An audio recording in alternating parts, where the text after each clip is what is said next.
The winter wind screamed through Crestfall like something living and furious, carrying ice crystals that stung exposed skin and turned breath into white clouds that hung in the air like ghosts.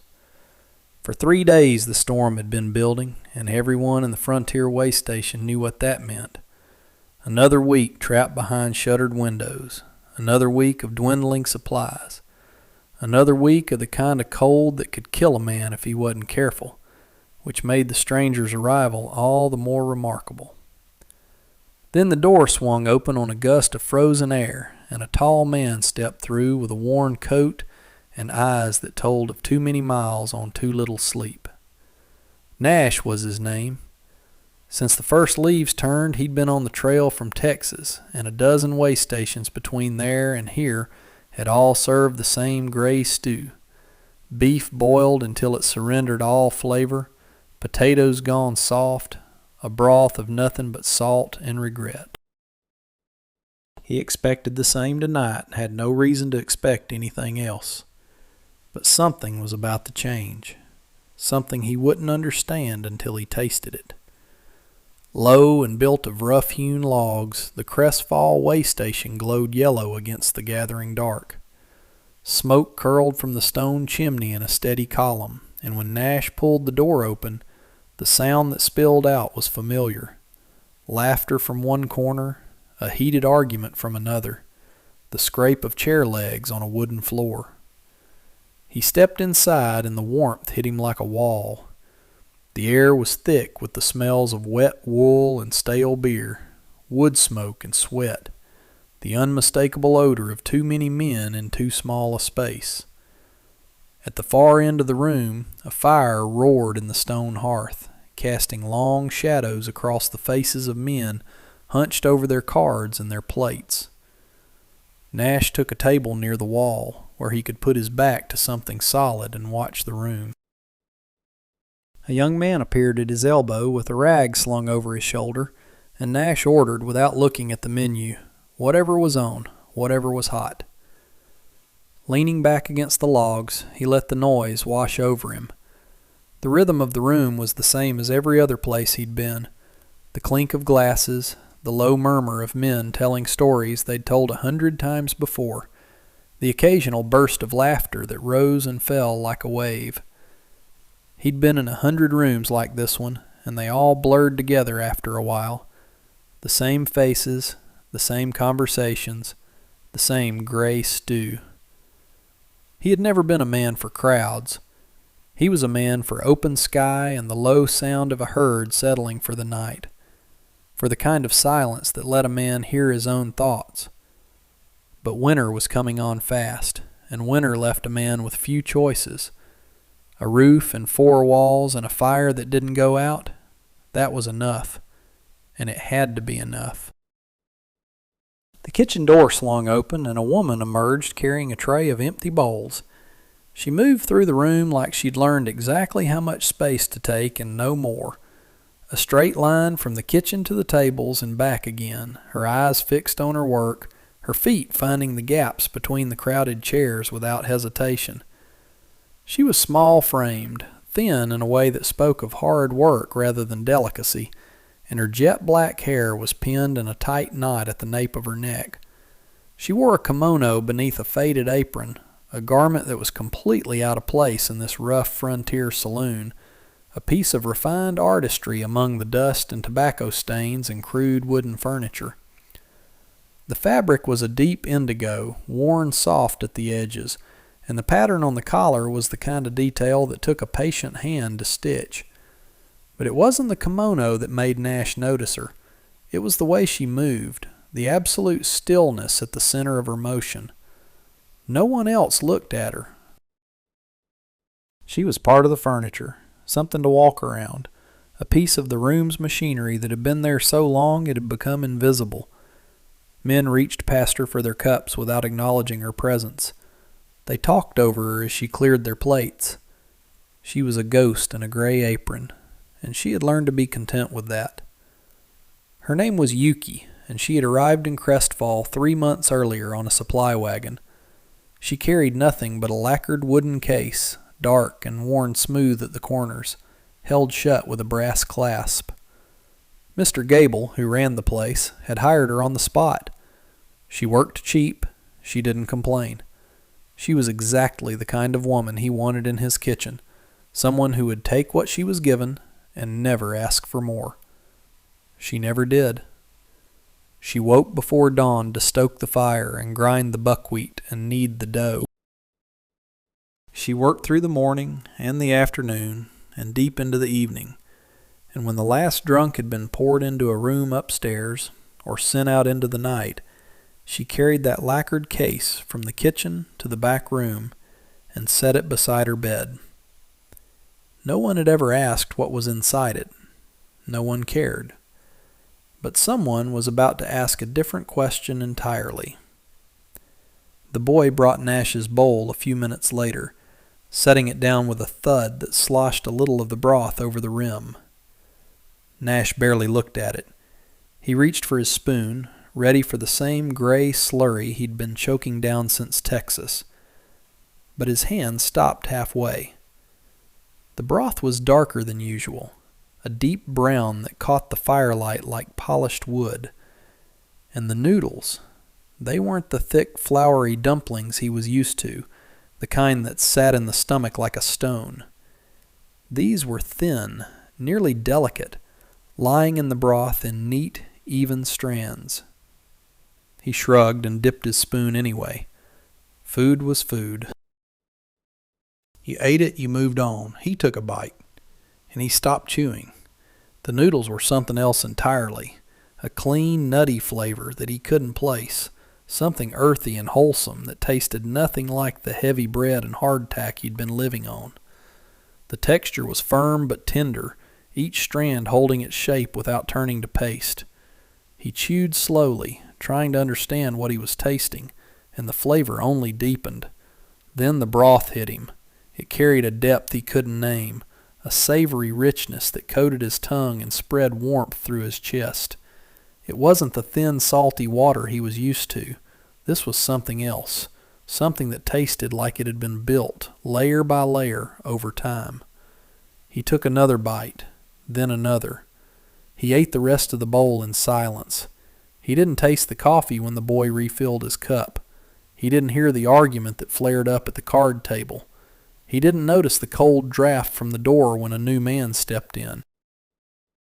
He just followed the thread of the flavor, letting it carry him somewhere he hadn't been in a long time, a place where food wasn't fuel, where a meal could stop a man mid-stride and make him pay attention. The bowl was empty before he was ready for it to be. He set the spoon down and looked at the empty bowl. Then he looked at the kitchen door. The wood was scarred and smoke-stained, the hinges black with years of grease. The door was closed now, but he could still hear the sounds from inside, the clatter of a pot, the hiss of water hitting a hot surface, the low murmur of a voice he couldn't quite make out. And then he asked the question that changed everything. He raised his voice just enough to cut through the noise, not shouting, but the kind of calm, clear tone that carried farther than a man expected. The room went quiet, but it was not the quiet that came from respect. It was the quiet that came from warning. Men turned in their seats, their eyes moving from Nash to the kitchen door and back again. A question like that from a man like him, a stranger with a worn coat and a hard look, usually meant one thing: trouble, a complaint, a man looking for someone to blame. Mr. Gable started to rise from his stool behind the bar, his face already shifting into an apology.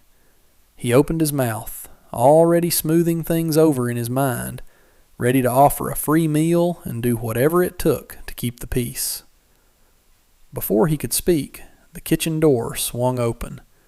Yuki appeared in the doorway, wiping her hands on her apron, her face set in a mask of waiting. Her eyes fixed on Nash, steady and unblinking. But there was something underneath them, a tightness around her jaw, a stillness in her shoulders that was different from the stillness of her work. She was braced. She had heard that tone before. A complaint, a criticism, a man who didn't like his food and wanted to make someone pay for it. She had stood in this doorway 100 times, ready to take the blow, ready to nod and apologize and disappear back into the kitchen where no one could see her. The room watched her, then watched him. She was ready to take the blow. But the blow never came. Nash looked at her for the first time, really looked at her. He saw the tension in her shoulders, the way her hands gripped the edge of her apron like she was holding on to something that wanted to pull her under. Then he saw the faint dusting of flour on her sleeve, a white smear across the dark fabric she hadn't bothered to brush off. And finally, the calluses on her fingers, the kind that came from years of work, from gripping knives and rolling pins and the handles of heavy pots. He held up the empty bowl. "That's the finest thing I've eaten in 2 years on the trail." The silence stretched. Men blinked, exchanged glances, shifted in their seats. A compliment like that from a man like him landed in the room like a stone dropped into still water, sending ripples in every direction. Mr. Gable froze mid-step, his mouth hanging open. The card players forgot their game, and the boy with the rag stopped wiping the same spot on the bar to stare. Yuki didn't move. Something flickered across her face, too fast to read. Not gratitude, not relief, but something closer to confusion, like she'd been handed a key to a door she didn't know existed. Her hands loosened on the apron, then tightened again. She gave a single, small nod, the kind of gesture that barely counted as acknowledgement, the kind that said she'd heard him but wasn't sure what to do with the information. Then she turned and disappeared back into the kitchen, the door swinging shut behind her with a soft click. The room stayed quiet for another few seconds. Then the noise returned, slowly, like water finding its way around a rock. The card players went back to their game, the boy went back to wiping the bar, and Mr. Gable sat back down on his stool, shaking his head. But Nash didn't stop looking at that doorway, and he'd be back. Later that evening, Nash saw Yuki emerge from the kitchen carrying the case. It was a small wooden box, dark lacquer worn smooth at the corners from years of handling, its brass clasp tarnished but solid, holding the lid shut with a quiet authority. She carried it with both hands, cradled against her chest, careful in a way that spoke of something precious, something that couldn't be replaced. She crossed the room without looking at anyone, her steps measured and even, and disappeared through the door that led to the back rooms. Nash watched her go, the image of that dark box burning itself into his memory. He found Mr. Gable later that night, leaning against the bar with a glass of whiskey in his hand. "What's in the case?" Nash asked. Gable shrugged. "Don't know, don't care.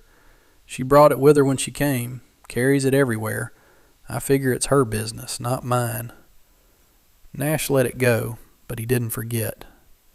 A few days later, Nash was sitting at his usual table when the supply wagon pulled up and the driver unloaded the usual sacks: flour, beans, salt pork, coffee, and then lifted down a smaller sack, coarser fabric in an irregular shape that made Nash watch. The boy carried it into the kitchen, and Nash saw Yuki's face change when she saw it, a softening around the eyes, a quick, almost invisible nod. The next morning, Nash was passing the back of the waystation when he heard a sound he didn't recognize, a rhythmic grinding, metal on stone, steady and patient.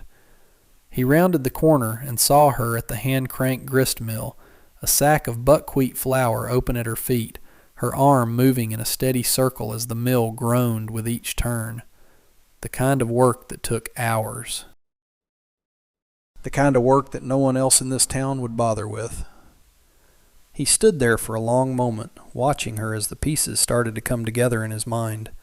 slow and patient like the turning of the mill itself. The noodles, the buckwheat, the case she carried like it held something sacred, the way she moved through the kitchen like she was performing a ritual that no one else understood. He started coming back to the waystation more often than a man needed to. Nash took a winter job at the Circle K Ranch, 5 miles outside Crestfall, and the foreman, a wiry man named Silas with eyes that missed nothing, hired him on the spot. Good hands were hard to find when the snows were coming, and Nash knew cattle, knew the work, knew how to keep his mouth shut and do what needed doing. He told himself it was practical. The Circle K was a good outfit. The pay was steady, a roof through the winter, a bunk that didn't leak, a fire that didn't go out. That was more than most men had, and he was smart enough to take it when it was offered. But every evening, when the work was done and the other hands settled into their card games and their whiskey, Nash found himself saddling his horse and riding the 5 miles back to Crestfall. He told himself it was the food. The man got tired of bacon and beans, and the way station had something different, something worth the ride. That was true enough, but it wasn't the whole truth, and he knew it. He took the same table every time, the one near the wall with a clear view of the kitchen door, and ordered the same thing: noodles, whatever broth she was serving, coffee black, and he watched. He learned her rhythms, the way she moved through the room like water finding its way downhill, never hesitating, never wasting a step. The way she carried a stack of plates balanced on her forearm like she'd been born with them there. The way she never stopped working, not for a single moment, not even when the room was half empty and there was nothing left to do but stand still. He tried to speak to her, kept it simple. "Evening, ma'am," he said one night as she passed his table. She gave him the same small nod she gave everyone, her eyes flicking up for a fraction of a second before dropping back to her work. "Sir," she said, and that was all. He tried again a few nights later. "The noodles are still good," he said, and he saw it. A flicker at the corner of her mouth, a twitch that might have been a smile if she'd let it finish. She caught herself. The mask came back down, but he'd seen it. He was learning her language. It just wasn't spoken. The way station sat quiet that evening, the fire still catching, the tables empty except for a single man nursing a beer near the window. Nash arrived early, before the dinner rush, and the kitchen door stood slightly ajar, a crack of light against the dim room. Through it he could hear the soft sounds of someone working. He hadn't meant to watch. He meant to sit down, wait for his meal, go through the same routine he'd been following for weeks. But something stopped him. Something made him peer through that gap in the door. She was at the wooden table in the center of the kitchen, a cloth bag of buckwheat flour open beside her. The flour was a pale brown, almost gray, the color of the earth after the first rain. She poured a measure onto the table, made a well in the center, added water from a clay pitcher, and then began to mix. Her hands worked the dough with a patient, practiced rhythm that was almost hypnotic. No hesitation, no wasted motion, each gesture flowing into the next like a single continuous thought. She kneaded, folding it over itself, pressing down, turning, folding again, palms pushing and fingers coaxing until the dough came together smooth and elastic, a single mass taking shape under her hands. She rolled it flat with a wooden pin, steady and even, then folded it with precision, edges lining up exactly, the layers stacking like pages in a book. Then she reached for the blade. It was a long, thin knife, and she pulled it from a wooden sheath with a reverence that made Nash hold his breath. The firelight ran along the blade as she lifted it, a single line of silver with no end she could see. She set the edge against the folded dough and began to cut. The knife moved in a steady, unhurried rhythm, each cut the same width as the one before it, the blade passing through the dough like it was parting water. The noodles fell onto the board in neat, even strips, each identical to the last, and she didn't stop until the entire sheet had become a pile of thin, perfect strands. Nash watched without moving, without her knowing he was there, and he didn't understand what he was seeing, not in any way he could put into words. But he understood something, not with his mind, but with a feeling that settled in his chest like a stone dropping into still water. This wasn't just cooking. It was something older, something passed down hand to hand through years he couldn't imagine. She was not simply making food. She was performing a ritual that connected her to a world he would never see, a world that had shaped her hands and her heart long before she ever set foot in this dusty frontier town. The next day, he noticed the woodbox lid was missing a handle. The woodbox handle near the hearth had torn loose a week ago, the leather strap hanging useless, the lid wedged shut by its own weight. Nash had watched Yuki fight with it every morning for 6 days, prying at the edge with her fingertips, wincing when the wood bit into her skin, finally getting it open with a grunt of effort that no one else in the room seemed to hear. She never complained, never asked anyone to fix it, just fought the same battle every day, and every day she lost a little more skin. Nash didn't say anything about it. He waited until the kitchen was empty, took a piece of good harness leather from the ranch workshop, and spent his lunch hour cutting and stitching a new handle. He used waxed thread, doubled the stitching at the stress points, and tested it by hanging his full weight from it. It held. That evening he rode to the waystation with the handle tucked inside his coat, waited for a moment when the room was busy and Yuki was in the kitchen, then walked to the hearth, knelt down, and replaced the broken handle in less than 2 minutes. He tested it once. Solid. Then he went back to his table and ordered his usual meal. He didn't look at her when she came out, didn't look at the wood box, just ate his noodles and drank his coffee like nothing had happened. But she noticed. An hour later, she went to the wood box, reached for the lid, and her hand stopped. She touched the new handle, ran her fingers along the stitching, tested the leather with a gentle pull, then looked around the room, her eyes moving slowly across the faces of the men at their tables. They found him. He was watching her, and he didn't look away.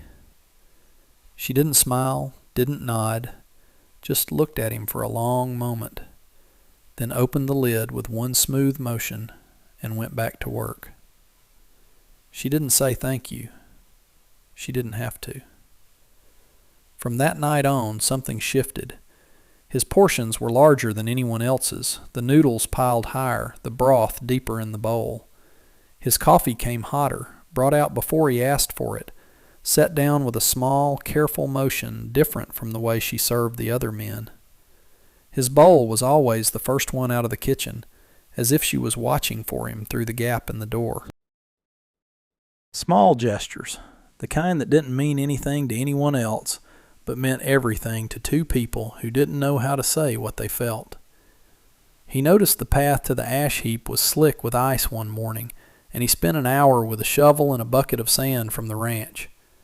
She noticed the tear in his coat sleeve the next week, and the following evening it was back on his chair, the seam mended so neatly he couldn't find the break. They were building a bridge, one silent act at a time. A new handle, a cleared path, a larger portion, a mended seam. Nothing anyone else would notice, nothing that would draw attention or require explanation. Just two people learning to speak a language that had no words. But the people around them were starting to notice. Silas leaned against the corral fence when Nash stepped out of the bunkhouse, already saddling his horse for the 4th evening running. The foreman watched him with the kind of quiet amusement that came from years of watching men do things they thought they were hiding. "You're a man in love with Noodles, Nash?" Silas asked, the question landing with a grin that showed yellowed teeth. Nash grunted, tightened his cinch, said nothing. Funny thing, Silas said, chewing on a piece of straw. A man doesn't ride 5 miles through the cold for a bowl of broth, no matter how good it is. The heat rose to Nash's neck, but he didn't answer. He swung into the saddle and touched his hat, the way a man does when he's done talking. Silas just laughed, soft and low, and shook his head. Those words stayed with Nash all the way to Crestfall. He had spent his life moving through the world without leaving a mark. Work cattle, move on. Work more cattle. No roots, no attachments. He watched the world from a distance, and the world watched him back with the same indifference. He liked it that way. He always had. But he was not watching from a distance anymore. He was riding 5 miles through the cold every single night for a bowl of noodles and a glimpse of a woman who barely spoke to him. He had been watching her like a man watches a sunset, beautiful and distant, something to admire from afar, something that would still be there tomorrow, something that required nothing from him but looking. But she was not a sunset. She was a woman who had been invisible for too long, and he had been content to let her stay that way. He had watched her fight with a broken handle for 6 days before he did anything about it.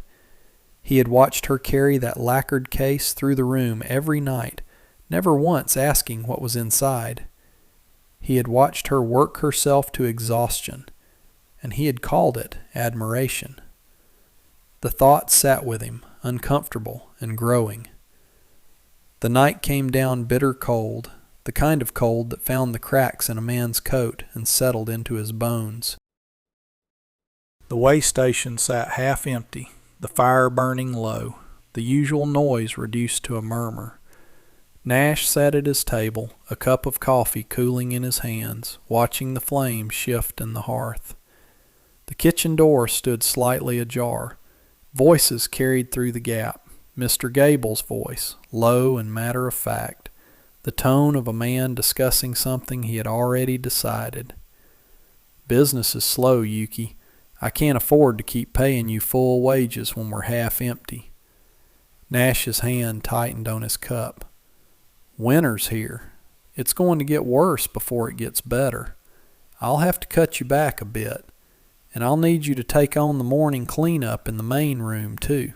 No sense in you standing around before the breakfast rush." More work, less money. Delivered like a simple fact of life, the weather, the season, nothing to be done about it. A pause, then her voice, quiet and even, carrying no anger, no surprise, no protest at all. "Yes, Mr. Gable." 2 words. They landed in Nash's chest like a stone dropped into deep water. She did not argue. She did not fight. She did not point out that she already worked from before dawn until after dark, that she ground her own flour by hand, that she made noodles from scratch every single day while the other help stood around picking their teeth. She just accepted it, the way she had accepted everything, the way she had been accepting things her whole life. Nash set down his coffee. He left money on the table, more than enough to cover the meal. He stood, walked to the door, and stepped out into the cold without looking back. The wind hit him like a wall. He stood there for a long moment, the cold burning his face, his hands shoved deep into his pockets. The anger built, slow and steady, the kind of anger that did not burn hot and fast, but settled into a man's gut and stayed there. He mounted his horse and rode back to the Circle K. He did not feel the cold. He did not notice the dark. He just rode, the 2 words playing over and over in his mind. "Yes, Mr. Gable." He did not sleep that night. He lay in his bunk, staring at the ceiling, listening to the wind rattle the window frame. He thought about the way she moved through that kitchen, the way she carried that case, the way she had stood in the doorway that first night, ready for a blow that never came. He thought about the handle he had replaced, the path he had cleared, the small, silent bridge they had been building, one gesture at a time. He had been watching her like a man watches a sunset, beautiful and distant, something to admire from afar. But she was not a sunset. She was a woman being ground down by a man who saw her as nothing more than cheap labor, and Nash had been content to watch. By morning he had made a decision. He waited until dusk. The dinner service was well underway, the kitchen at its busiest, and he knew she would be taking the ashes out before the rush slowed. He stood in the lee of the building out of the wind, his heart beating harder than it had any right to. The back door opened. She emerged carrying a heavy bucket, her head bowed against the cold. She didn't see him at first. She walked to the ash heap, emptied the bucket, and turned to go back inside. Then she stopped. He stood 10 feet away, hands at his sides, breath clouding in the cold air. Her eyes went wary. Not afraid exactly, but alert, the way a woman learns to be when a man appears out of the dark. He didn't soften it. He didn't ease into it. He told her what he'd heard. "I was at my table last night. I heard Mr. Gable talking to you." Her face went still. She said nothing. "It's not right what he's doing to you."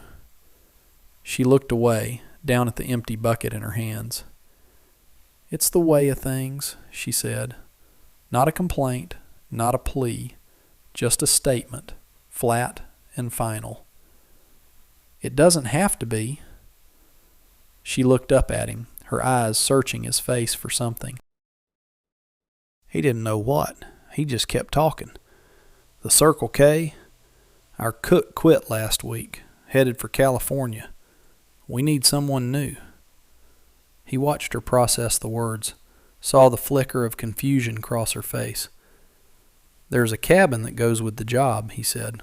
"Small, but it's sound. I fixed the roof myself. There's a good stove and a shelf right next to it, the warmest spot in the house." He paused, let that sink in. "You'd run your own kitchen, order your own supplies. No one to tell you what to do. The wage is fair, more than fair." She was silent for a long moment. The wind picked up, pulling strands of hair loose from her knot, but she didn't seem to notice. She just stood there, the ash bucket heavy in her hands, looking at him like she was trying to see through to the other side of him. Then she spoke. Her voice was quiet, almost lost in the wind. "I have tools, a special knife, a whisk. They need to be kept safe." The question was not about the tools. The question was about trust, about whether this stranger who had been watching her for weeks would understand what those tools meant to her, whether he would treat them with the same care she did, whether he would keep them safe. "There's a shelf for them right by the stove," he said. "They'll be safe."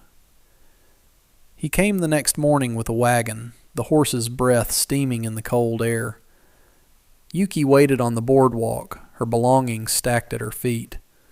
A single small trunk, a few clothes, a worn book with a cloth cover, a cloth bag of buckwheat flour tied at the neck, and the lacquered case, which she held with both hands, cradled against her chest like something that could break.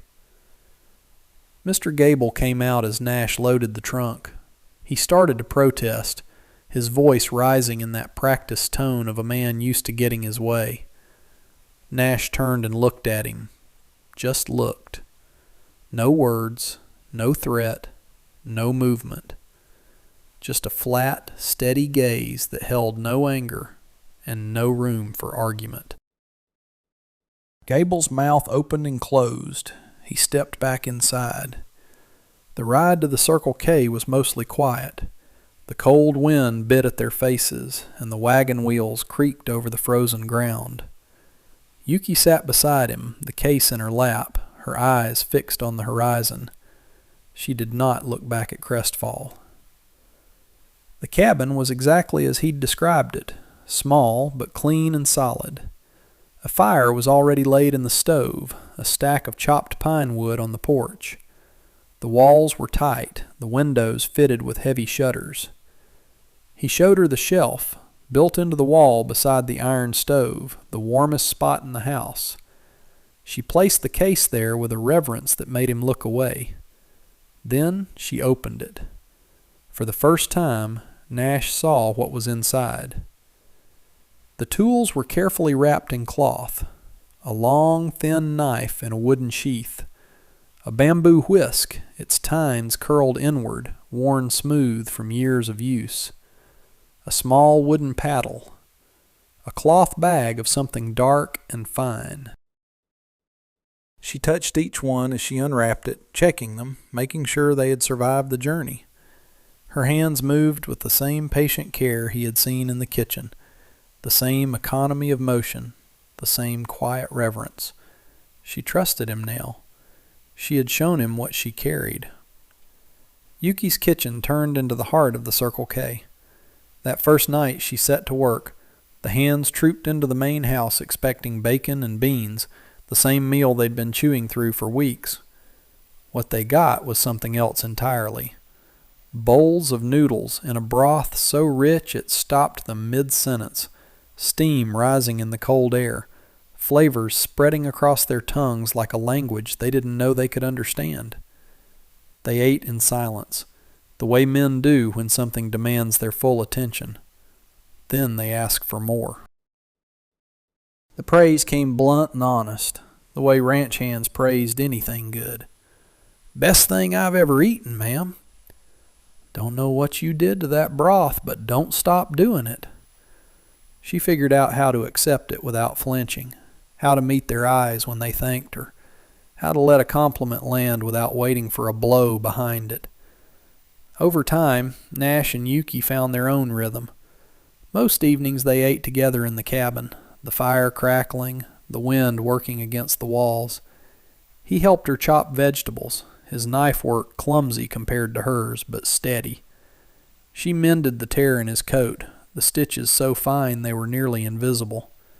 They talked about small things, the weather, the cattle, the way the light fell across the mountains in the evening.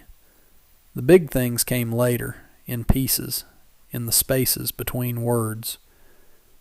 When spring finally arrived, the proposal came. They sat on the porch of the cabin, the air soft and warm for the first time in months, the stars coming out one by one. Nash stumbled through it the way he did everything with words, his hands moving in awkward gestures, his sentences starting and starting again. But the meaning was clear. He wanted to stay. He wanted her to stay. And he wanted to build something that would last. Yuki looked at him for a long moment. The silence stretched, and he felt his heart beating against his ribs. Until she smiled. A real smile. The first he had ever seen from her. Wide and warm and full of light. "You got there," she said. "It took you long enough." She took his hand, and the answer was yes. Years later, their own land held a house built by his hands, the walls straight and true, the roof tight against the weather. A small boy sat on the kitchen floor, a dusting of buckwheat flour on his hands, making patterns in the white powder. Yuki worked at the table, the same knife, the same whisk, the same patient rhythm that had never changed. Nash stood in the doorway and watched her the way he had that first night at the waystation, and she looked up and caught him watching. "Still the finest thing I've ever eaten," he said. She didn't answer because she didn't need to. The noodles were still being made, her hands still moving through the same ritual, the same quiet act of creation that had stopped him cold in a dusty waystation years ago. That was all the answer she ever gave him, and it was always enough.